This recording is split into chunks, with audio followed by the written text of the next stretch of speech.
You're listening to The Naturally Noel Show, brought to you by Noel's Naturals, all natural products that really work. And now, please welcome entrepreneur, wife, homeschooling mom of 4, and founder of the Noel's Naturals brand of products, your host, Noel Talley.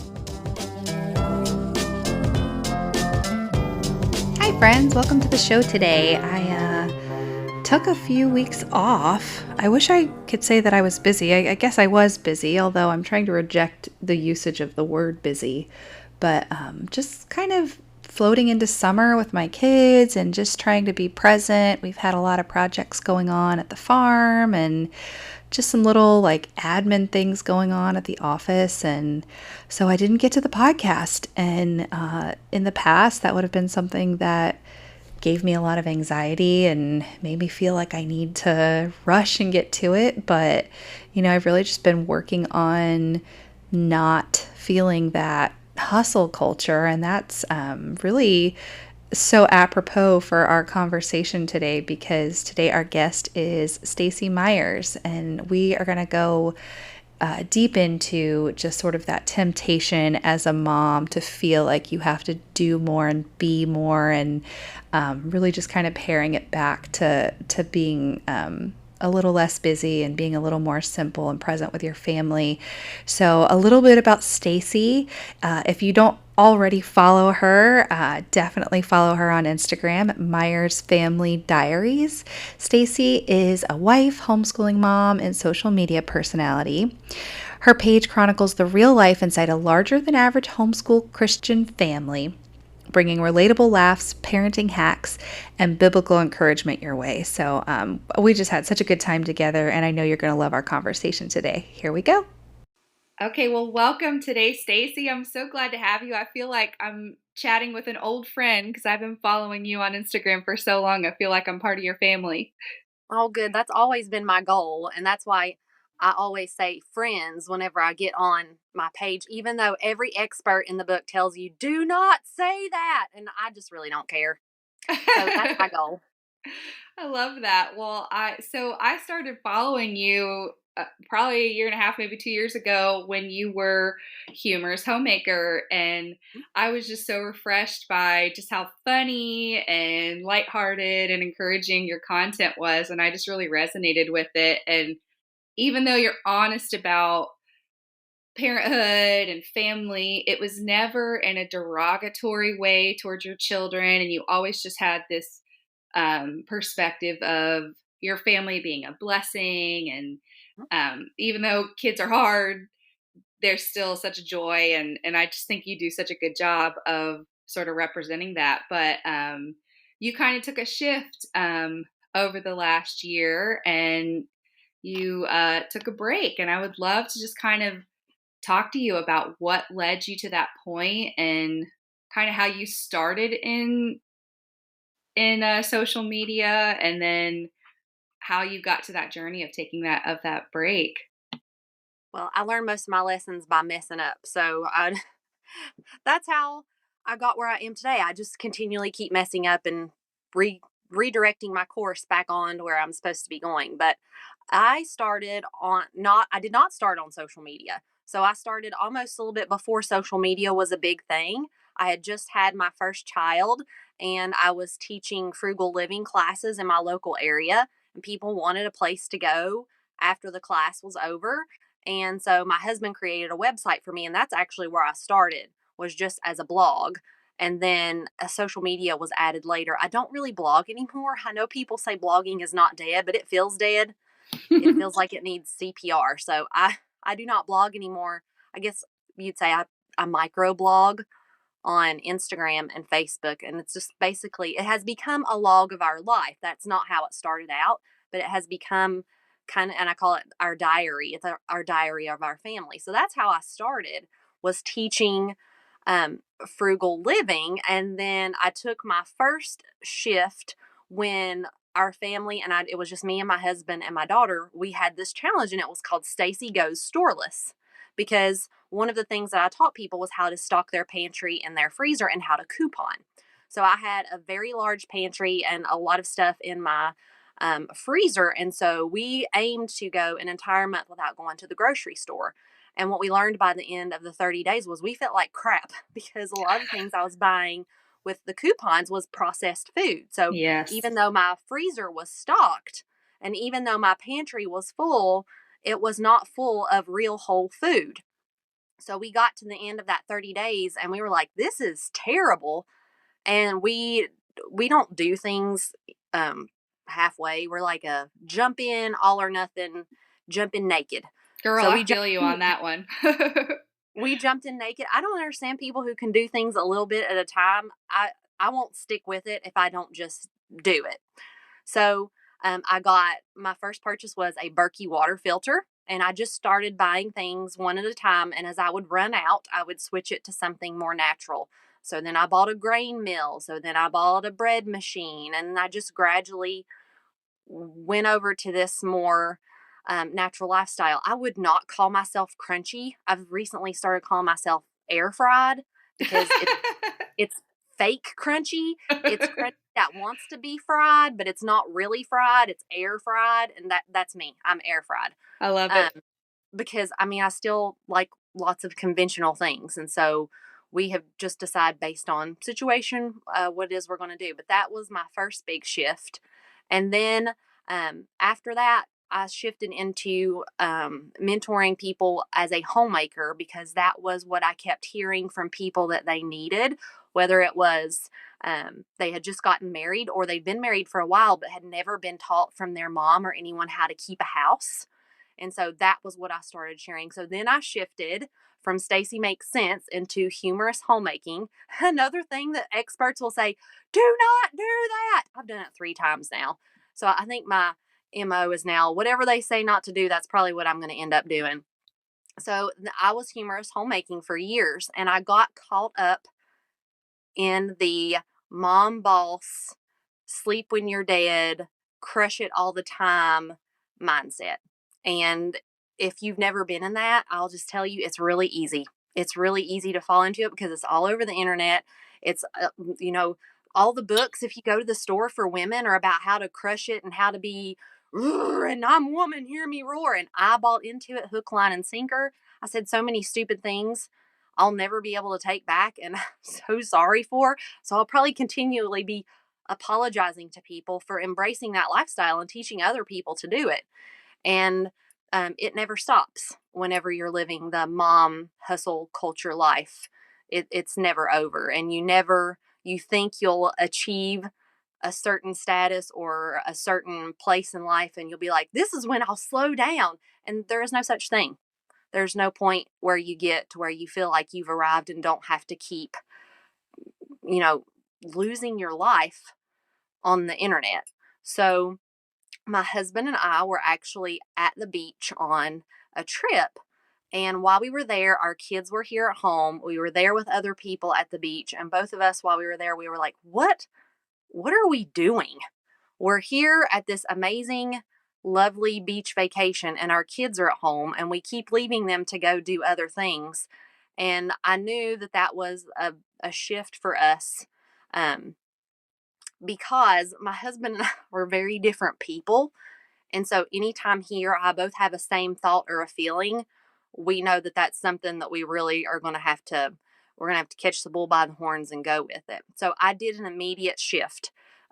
If you were to go back and look at my social media, it would look like overnight I became a different person. So I came home, I stopped working as much as I had been working, and I tried to start mending relationships with my kids. Even now, I mean, that was in the summer of 2021, and we're in the summer of 2023, and I'm still mending my relationship with my 13-year-old because for so many years I had pushed her away and put her in front of the TV or given her a craft or a book so that she'd be quiet so I could work on the internet. Um, and that takes a long time to mend, and I'm still working on that with her. So when we made that shift, a lot of things went down and a lot of things happened, and people believed a lot of wrong things about me and my family whenever I stepped back from hustle culture. They immediately thought that we were doing something wrong or we had something up our sleeve, and so a lot of rumors started flying. Some really bad things happened to our family whenever we stepped back from things that we had been doing. And I will just go ahead and put a caveat out there. If you hear something from somebody else and you don't hear it from the horse's mouth and it makes you angry or confused, it's best to go ask that person directly instead of, hearing it through the grapevine and hearing it directly from them before you get angry or hurt. But that was a situation that did not happen for us, and we chose to remain silent. So we did not speak out. We just kind of took it because we felt like we didn't want to be ugly or say ugly things on the internet because you can never get those back. You never are able to take back things that you say. So we were dealing with a lot. And because we had stepped back, we were dealing with a lot of social pressure. Our health declined very rapidly because we were under such a huge amount of stress. My husband got pretty sick. He's still recovering from that. And we tried to continue on the internet and heal and get better at the same time. And we found that was not possible for us. We just needed some quiet and to be here at our home and recover and just be a family. So I took a sabbatical and I left the page up. I left all of my social media up and we left. And I thought I was coming back. But then after about 3 or 4 months, I thought I would never come back because I enjoyed being away so much. I did not want to come back. And because I knew the pull of the hustle culture. I know how hard it pulls you in. It's seeking who it may devour. And I was scared of it. And I'm still honestly a little bit scared of it, even though I'm back. So I closed the page. And then I had this moment when I was at the orthodontist with my teenager when 3 different ladies came up to me and said they missed me, and they all 3 asked for advice. And I realized how much I had missed mentoring and helping other women. Um, and I knew I had to go back. Prior to that day, we would have all said we weren't, but then we made the family decision to come back online to be able to mentor people and share our faith. So share Jesus and share homeschool. And that's why we're back. But it's with a totally different mindset of no mom hustle culture. It's family, it's Jesus. And that's what we're here to share. And I have my husband keeping me in check, even though we've only been back since March or April. I've had a few moments where my husband has to remind me to pull back because it's so easy to get caught up in, oh, what time should I post? Oh, I should use a very important trending clip. And you get sucked in. And so I'm making sure that we have a lot of accountability as we go forward, sharing our story. And we have changed our name again. But now we are Myers Family Diaries because that's what it is. It's just the story of what does it actually look like inside of a homeschool Christian family on a daily basis. And it's not perfect, it's messy, and there's yelling and there's crying, but it's also a beautiful chaos. And that's where we are right now. I don't know where the Lord will take us in the future, but it's been 12 years, well, almost 13 years, and we've made a lot of shifts, but that's where we are now. That's so encouraging because really what I hear in that story is just a lot of walking in faith and walking in obedience to the Lord's calling and that changes. Sometimes it's like, yes, go in this direction. This is good. And then sometimes God will just say, okay, stop there. I want you to turn and go this way. And it's so funny because, you're saying, okay, after 3 months, I thought I'm never coming back. And then the Lord's like, okay, that season is over. Now here's what I want you to do. And it's so funny because you needed that time away to sort of reset. But then God's like, yes, I have this for you, but with boundaries. You lost sight of the vision. So yes, go forward, but let's go forward with a different focus. And that's what it sounds like you've kind of shifted to. So what kind of has your focus? I know you said like a Christian homeschooling family, but what are some of the things that you're really hoping to share now with kind of your new direction? So I think a lot of people are confused about what truth really is. And it seems like truth is kind of people believe that there is no truth. There's only your truth. So they will say, well, live your truth. But we want to make sure that people know what is the real truth, what has been the truth since the beginning of time. And we don't get to make that up.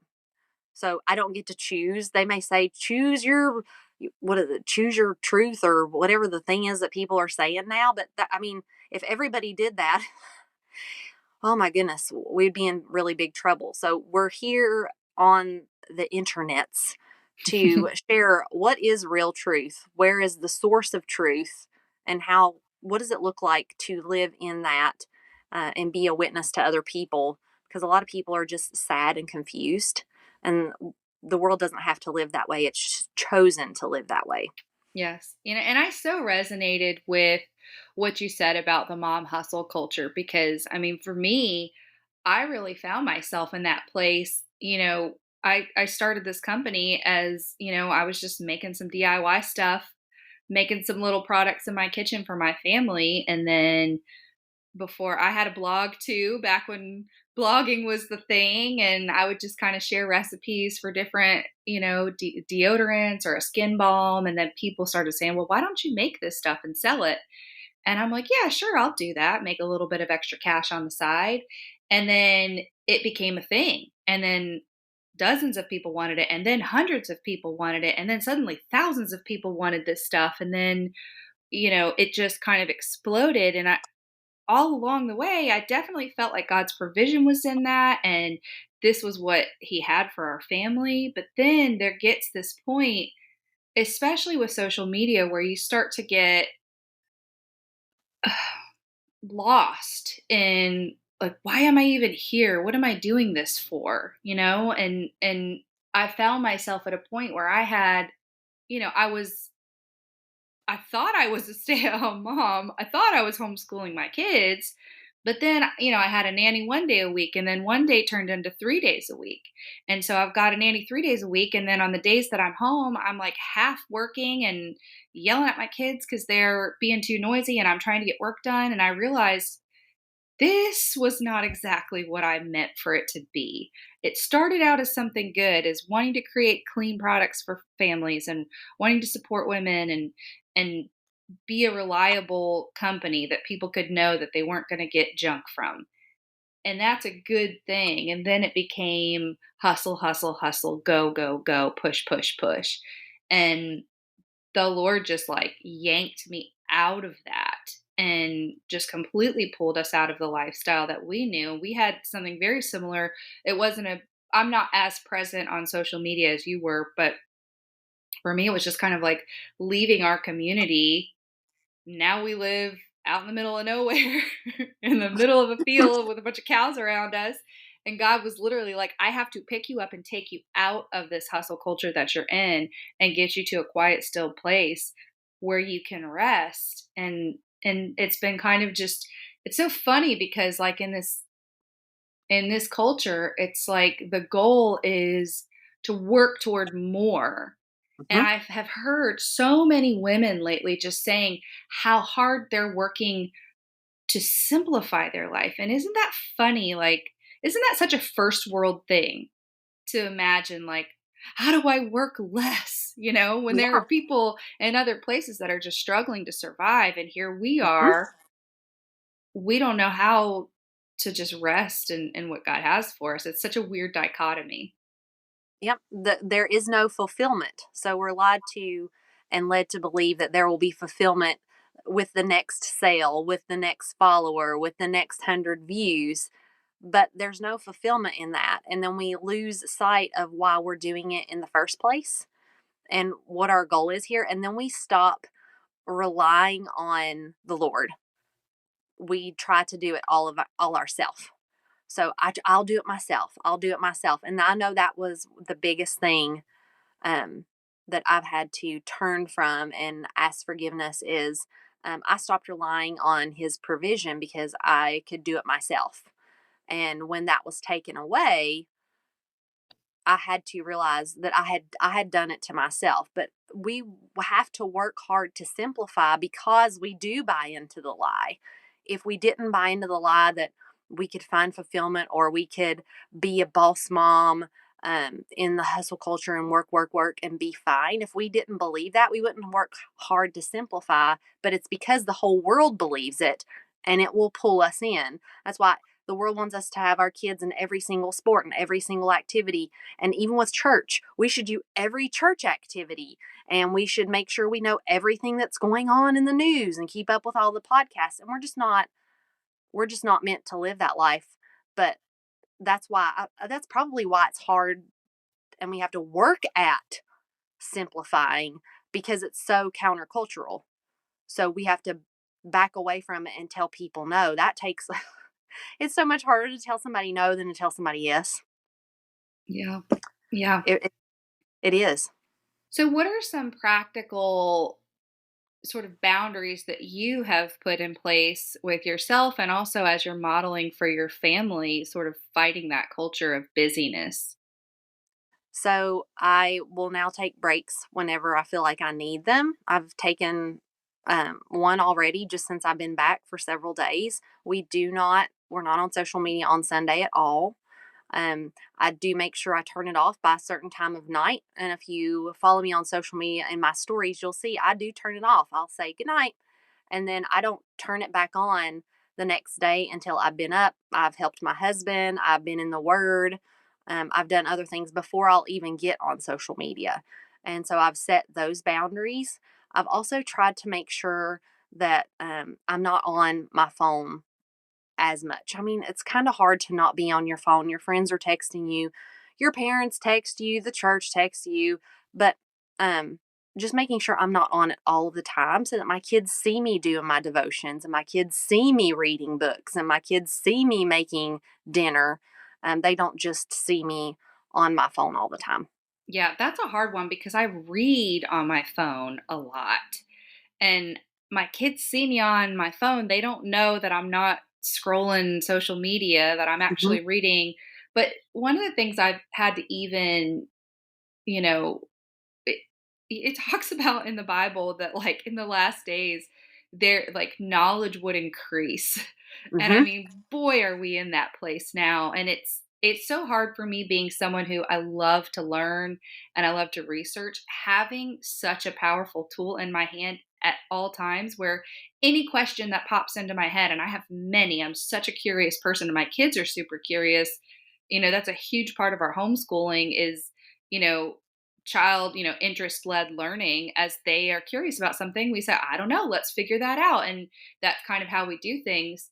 But I grab my phone and then I start researching it. And then I get on this rabbit trail and then, okay, let's watch a YouTube video and, oh, let's listen to this podcast. And just because you can doesn't mean you should. And Hmm. consuming doesn't have to mean consuming bad things. It's funny, like if you look at, I'll see my husband's like Twitter feed and the things that he's scrolling through, and it's like people getting into fights Yeah. and like political things and like cats. Yeah. And I'm like, it's so funny like what it feeds you, because like my feed is all like homesteading and chickens and like natural things and homemaking and things like that, which are all to me like I've gotten so much benefit from social media. So many things I've learned about how to be a better homemaker and how to homeschool my kids. There's a lot of great Yeah. resources, but it can be too much information. At some point, you have to stop and actually live your life and do those Hmm. things that you're learning and stop kind of like visualizing this romanticized life that other people are having and actually have your life and be present with your children. Yeah. Yep. So, what was your children's and your family's response when you decided to take that break and make this shift? Well, my husband was on board, but my kids were kind of fishy from the beginning. At first because they were I mean, since they'd been born, I've been making videos and doing stuff and taking pictures. And so it was almost kind of like a detox where they weren't used to me not needing to take a photo or not needing to post a clip or um, because here's a funny, I used to always post what we were having for dinner. And so they knew that I was getting ready before they would eat. I would take a photo or do a short video. And that was a really weird transition for them where I didn't do that. So they didn't come to the table and then have to stop and wait for me to do my thing, because they'd been so used to that their entire life. So it was it was good. I don't mean fishy in a bad way, just kind of like it was abnormal to them, but they embraced it. Um, so that's why whenever we decided to come back, it was a family decision and not just a me and Barry. Because even if one of my kids had been like, "I really just don't want you to," I would not have done it. Um, and even now, whereas before I didn't ask them to make sure it was okay for me to post a photo, I will now ask, um, is I'm going to do this. Is that okay with you? Can I ask you a question on video? Can I post this photo? And I ask them beforehand. I've made them more of a part instead of it being me showing everything. Now it's kind of us all doing it together. And I think that's why they've been okay with me coming back. But we all really enjoyed the stupid life of living off of social media, because you just don't know everything that's going on. You don't know who's mad or who's fighting or what village is burning or anything like that. And speaking of you saying that we're consuming too much information, we have to figure out where our line is as far as knowing stuff and being um, cognizant of what's going on, but also not feeling like everything in the world is our problem. So just because there's something really important going on in blah, blah, blah country, well, that does not affect me here. I don't need to know that. They don't know probably what's going on here with us in our town. And my husband is reading, um, I think it's called Amusing Ourselves to Death. It's a book, it's older, and he's reading it and he's telling me some things he's reading as he's going through it. And one of the things that they recommend in that book is to make sure, if you feel like you need to stay on top of things, but it feels overwhelming to you, just make sure you know what's going on in your town. What's going on where you live? Who's running for office in your county? What can you do where you currently live? Because by the time it gets all the way up to Washington, it's kind of out of our hands a little bit, but it starts here. Okay. They get elected here and then they move up the ladder. So, trying to hone in and pay more attention to what's going on in your local community if you find that you're overwhelmed by life, that's been very helpful for us. And I mean, to take that to even a more micro approach, like what's going on in your home? Hmm. I mean, I hear so many people, especially Christians, talking about like missions and, going out to all these other countries. And I'm like, yes, we need that. But as a homeschooling mom, like, or even just, even if you don't homeschool, just as a mom, your Hmm. ministry is first to your children.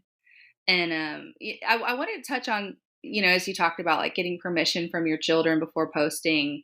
Um, that's something that's been kind of on my mind as some things have come to light about Instagram and maybe some of the types of people that might be using it for images of children that we wouldn't approve of. And that's something I had some pictures of my girls that nothing inappropriate, but just where they looked very beautiful and just kind of grown up, that I went through and took down because I thought, gosh, I'd hate for that to get into the hands of someone who I just wanted to share a picture of my sweet little girl. But what if some weirdo gets that and has different plans for it? And so that's something I've been really reconsidering, is how much of their lives I want to expose, as I mean, our oldest is 9.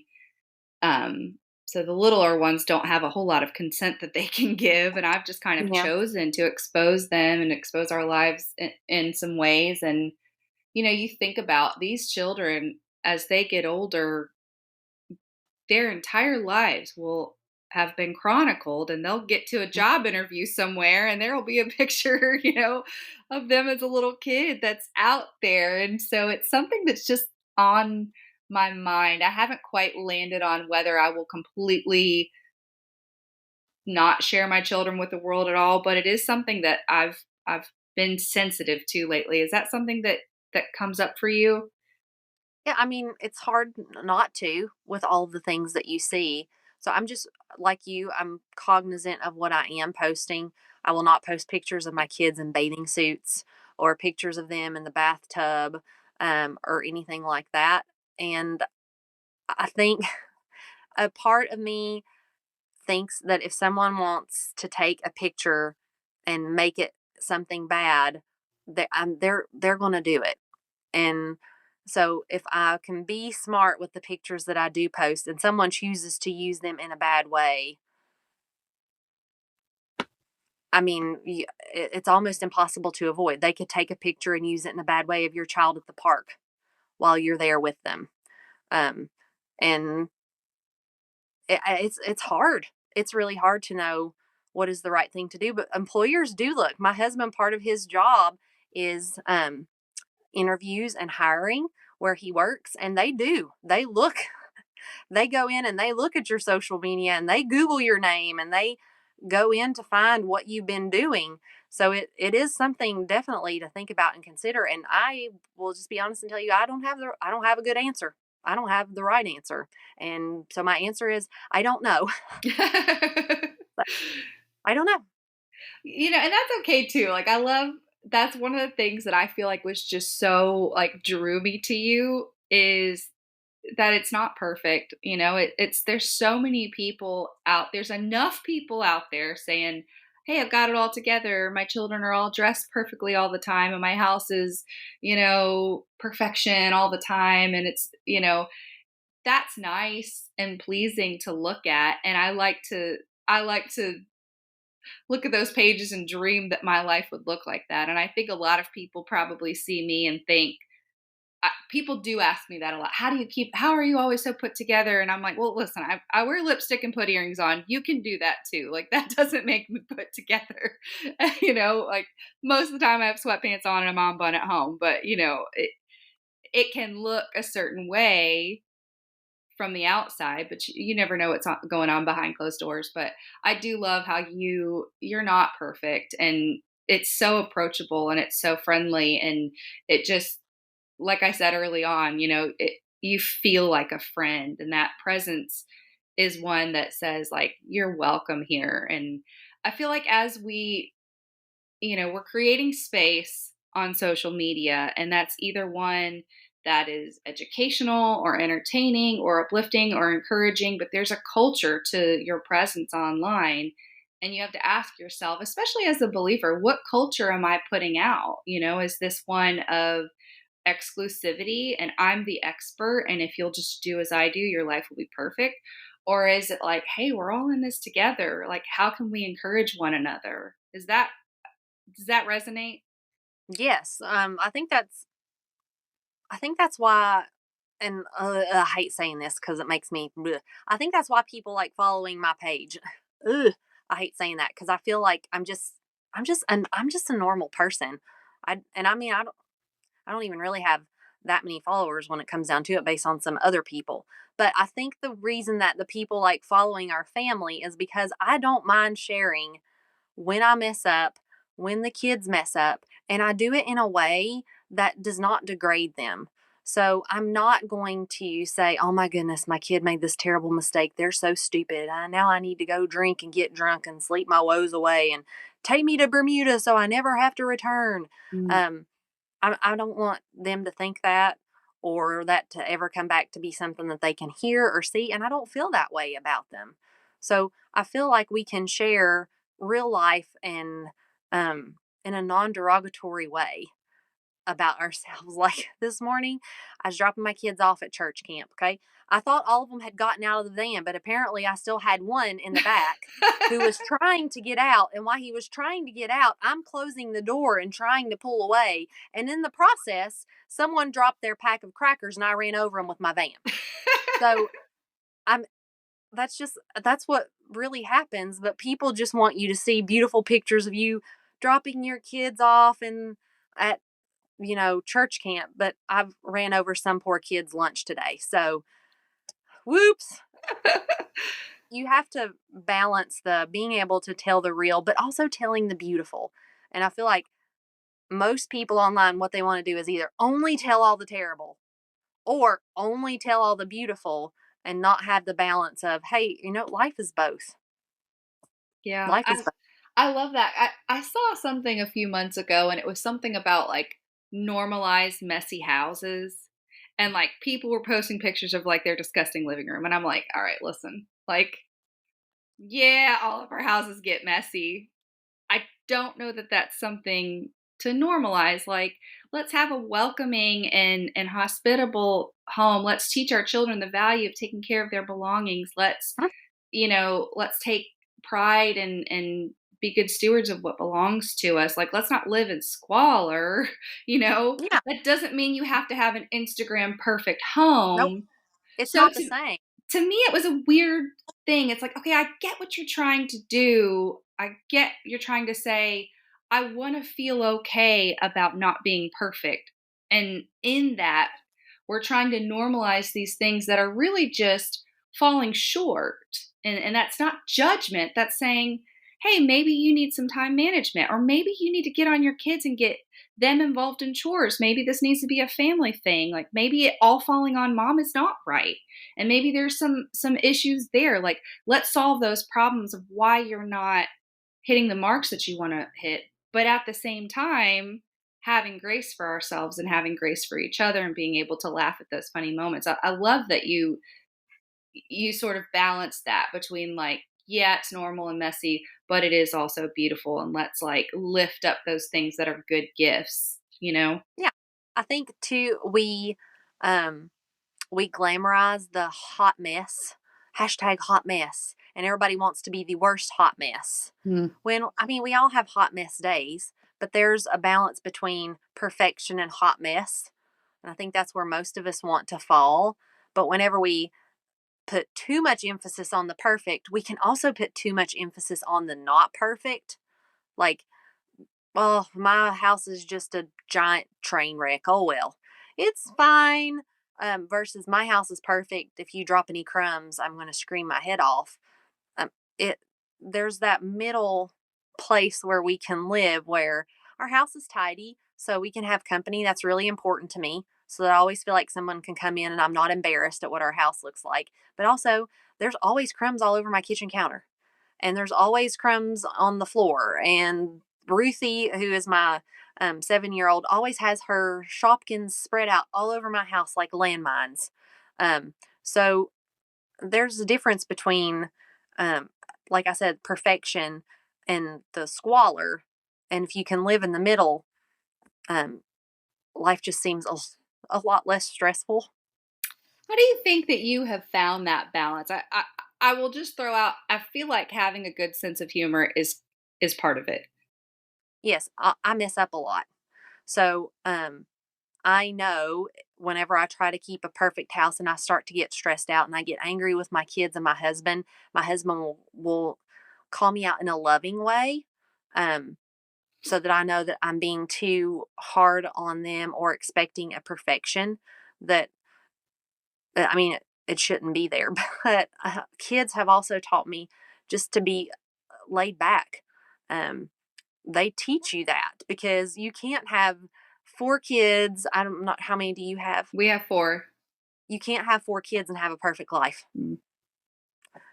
They're all different personalities. So you're living in a house with other people who are not the same as you. And so you all have to learn how to live together.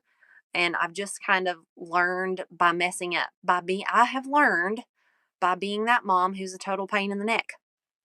And then seeing how my kids respond to me and not being happy with it and deciding to change.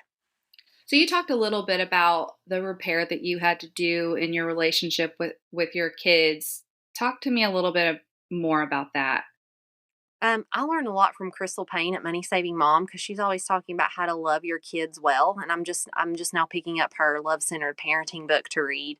But it's just a lot of being there and listening and asking questions and not being too busy. So sometimes that means you're just sitting and asking questions about what interests them and trying to spend time doing what interests them, and just being interested. I know I said the word interest like 400 times there. So sorry. I'm not I'm not a wordsmith, but it just comes down to time because that's how kids. I know there was a myth that went around for a while. It was like it's not quantity time, it's quality time. That's no. not with a child. If you spend 10 quality minutes with them versus, being present whenever they're doing things that are important to them, it does make a difference. So for me, it's been actually listening, because before I was just too busy. Mm. I was just too busy to listen to what they wanted to talk about or what interested them, or I was too busy to ask them questions. Um, and I think that, I mean, if you're in a relationship with anybody else, and you think about your friends the same way you think about your kids, even though your kids are not your friends until they're a certain age. But do you have a friend who never talks to you, and every time they're around, you want them to be quiet, so you hand them a book or an iPad? And that's not a good friendship. You don't have a relationship. There's no back and forth. You don't know what interests them. You have to be the same with your kids. You have to act and want to be interested in what they're interested in. It's like my boys love baseball. Okay. I didn't know, and I still don't know a whole lot. I ask a whole lot of questions when I'm there, but they love baseball. I've been at their games. I'm in their dugout. I'm listening when they talk. I'm watching the clips they want me to watch on YouTube because it's important to them. Mm. And so I want them to know that what's important to them is important to me. And one of the things that has warmed my heart is when I can repeat back to them later on things that they've said to me about what was important to them. And they'll say, "Oh, you remember that?" And I'll say, "Yes, I remember that. You said it was important to you, so it's important to me." So, talking to them, listening to what they say, and then actually being able to repeat it back to them later, that really matters to kids. Yeah, yeah, it's so funny. I talking about like pushing and hustle culture. We recently got our boys into hockey, which I have never really been a sports person. I don't know Mm-mm. anything about baseball or football or anything, but I love hockey. I just love it. We live in Tampa. We live not far from the the Tampa Bay Lightning arena, and we go to a lot of games, and they've won some Stanley Cups. And so it's like a big local thing. Like people are really into hockey here. Plus it's really hot in Florida and hockey is air conditioned, which I'm really excited about. But Yeah. I found myself, I had never been like a sports mom, and so they're doing these hockey drills and they're going to lessons, and one of my sons was, after his lesson, would be a little prideful. Oh, I was the best one out there. I was doing, I was faster than everybody else. And I, for some reason, felt like I needed to humble him and be like, well, you were very good, but there were also other kids that were, good, some of them better than you. And so just work hard and, maybe one day you'll be the best, but we need to make sure we're humble. And in my head, I'm thinking that's a good, sensible mom thing to do. And after weeks of that, he finally broke down and started crying. And he's like, "You never tell me that I'm good." And I'm like, "Oh no, Mm-hmm. what have I done?" And I I just thought I had to teach and I had to make sure, like, there he wasn't getting this bad habit. And I just, if I had just been present and just been encouraging and just watched him and just said, "Boy, I love watching you play hockey. It's, I love seeing you skate. You're doing really great." But I just felt this need, like, well, if we're paying money for this, then he needs to work hard and he needs to make sure he's doing all of his things right. And I just got that into my head, and I'm like, who am I? What have I Mm-hmm. become that I'm like pushing my kids in sports? And he's like, stop pushing me. I hate being pushed. And, Yeah. it's funny how that creeps in without realizing it, but they don't need that. They will push themselves. They just Mm-hmm. want, especially from their mom, and it might be a slightly different thing with their dads. Like, I think his dad can probably push him more than I can. But what he just wants to know from me is that I love him and I'm proud of him and that I'm there. Yep. But yeah, I Yep. definitely, it's hard sometimes, after you've been listening about, yo-yo tricks for 45 minutes to stay Yeah. interested. And so how do you deal with that when your kids, maybe their interests are not all that interesting to you? I mean, it's hard because my boys are into trick shots. I don't know if your boys are into trick shots, but my boys will spend like hours learning how to stack dice. Um, and so I can take it for a little bit and I'll watch them and I'll tell them that they've done a good job, but then I need them to stop and go somewhere else because my brain can't do hours of dice stacking sounds. So I'll spend a little time with them and I'm like, "You're doing such a great job. Why don't you go practice in the basement?" And I'll send them down there because they know I just can't do it for that long. So I'm still interested in what they're doing. I'm just not interested for long periods of time.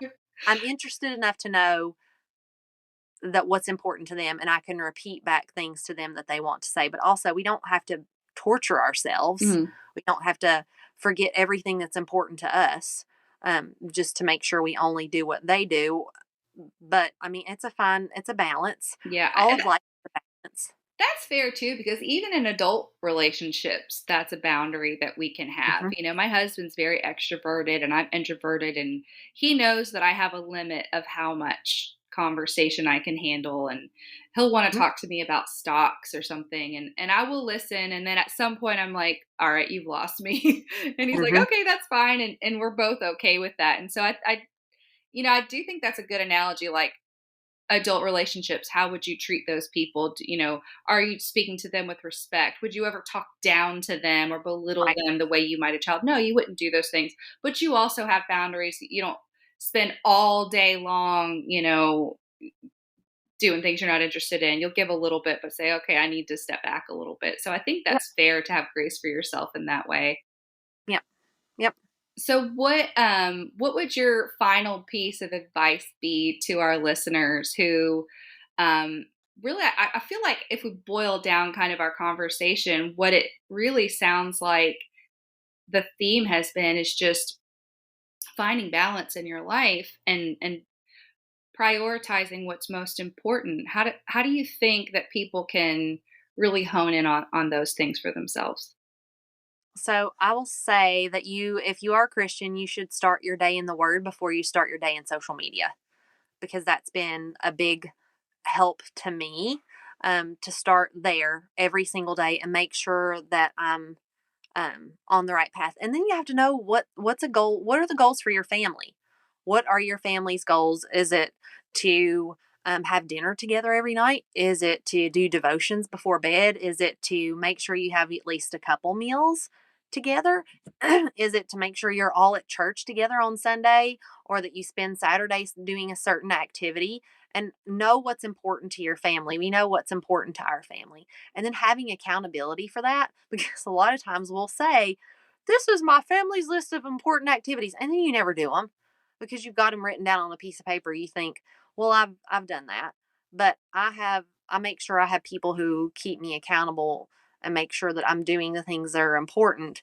And then I've just drawn back from following anybody that makes me feel like I need to embrace hustle culture, or need to get into that busy space again.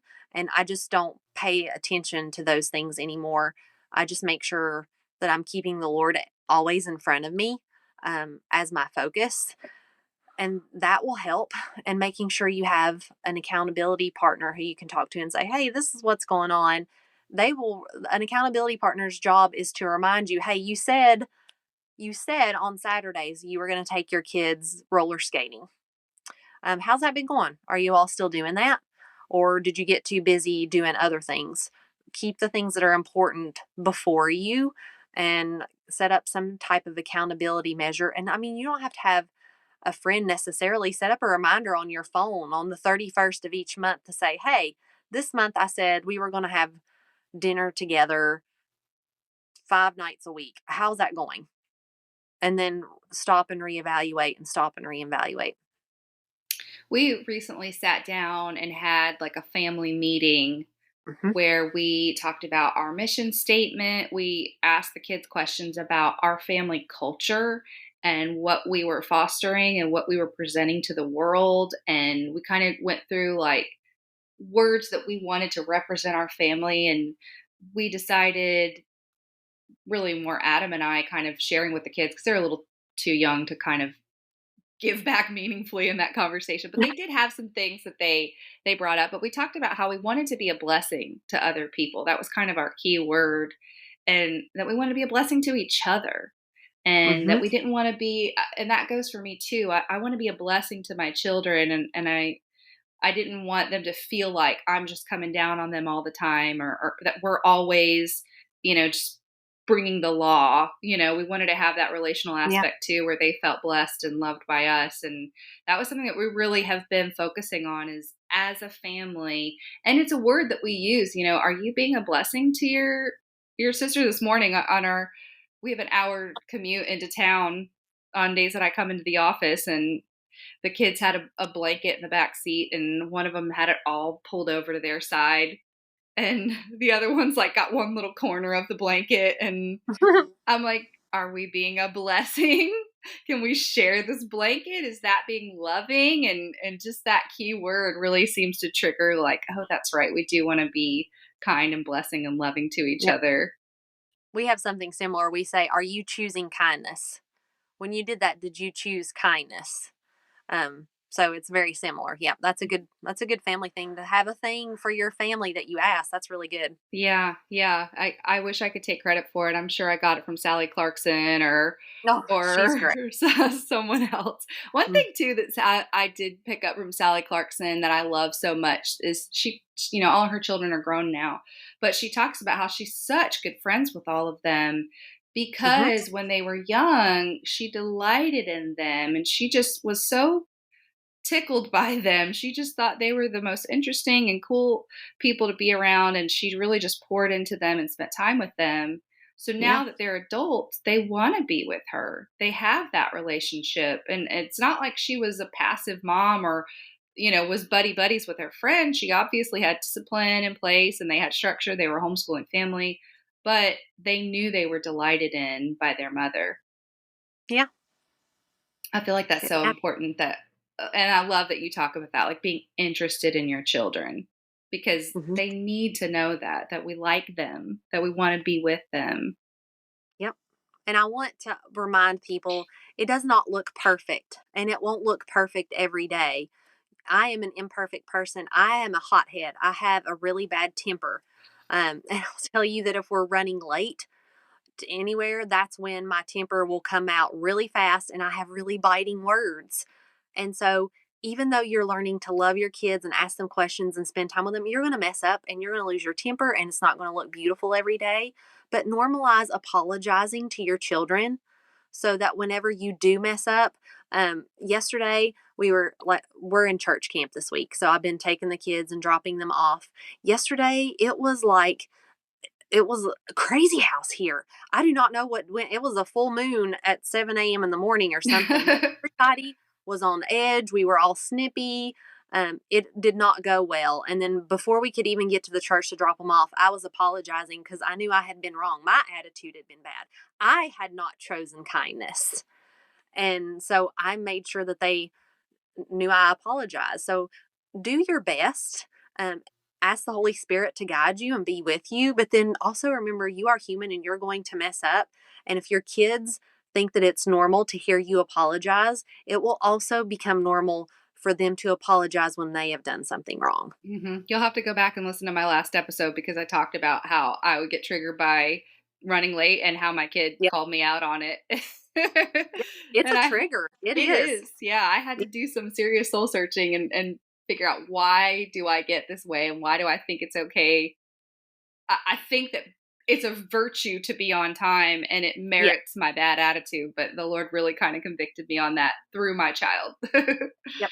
I'm Well, trying to teach my kids how to manage their time better, and that being late is not respecting someone who has asked you to be there at a certain time, mhm. but they're still really young and it's hard to teach that time management concept. And so I need to learn to be a little bit more patient, but I apologize a lot. Yeah, me too. Me too. That's something that's important in our home. Well, this Yep. has just been lovely hanging out with you and getting to know you. And it's just so encouraging. You're so down to earth and approachable. And I can see why all of your people love you, and why I've loved you for the last 2. I feel like I've been friends with you. You don't know me, but I know you and I know your family. I feel like we've been buddies all this time. Well, thank you. That's really nice. I love it when people say that. Yeah, thanks so much for being with us today. Thank you for having me. Thanks so much for tuning in to the Naturally Noel Show, empowering you to live a more natural life, one step at a time.